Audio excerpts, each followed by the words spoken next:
My name is Serita Taylor. I am a nurse here at St. Paul's Preparatory Academy. And on April 9th, 2018, which was a normal work day for me, I came in and did my shift. I was feeling fine, just a slight headache, nothing to be concerned about.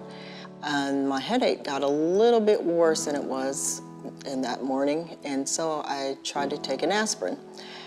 Once I tried to take this aspirin, it would not go down. I could not swallow it.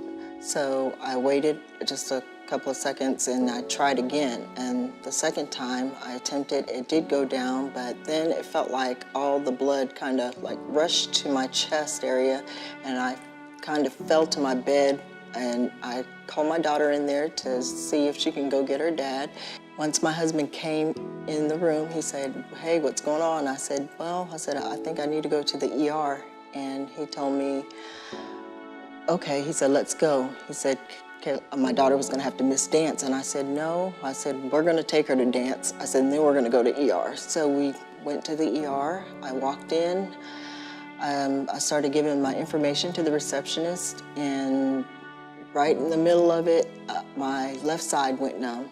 So the receptionist went and grabbed a wheelchair, and she called for assistance, and the staff came running to my aid, and they rushed me off to X-ray to get a CT scan. And once I got the CT scan, they rushed me into the trauma room, where I was met by a medical team and a TV monitor with a specialist on there. So he told me I was having a stroke and that they needed to treat me. So once they started the medication, I was still in my right mind, and I was able to recite the 18 confessions that Pastor had given us. And I did this about 2 or 3 times, and I did Psalm 91, Psalm 23, and my husband sat next to me and he started praying over me.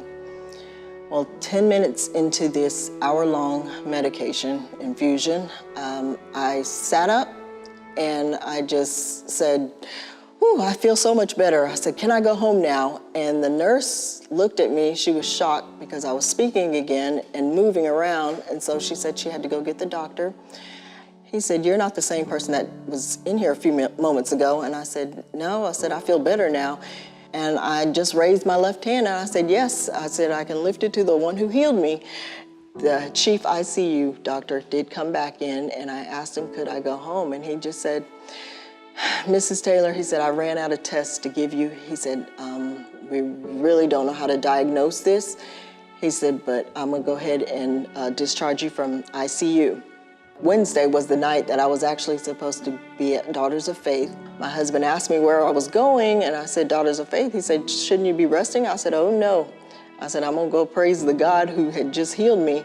And so I went to Daughters of Faith, and the topic was prayer, and I was able to share with the girls the power of prayer.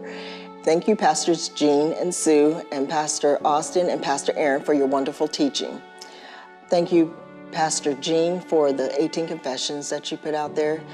You said that if you say it every morning and every evening, that it can change your life. And I am healing proof that it did.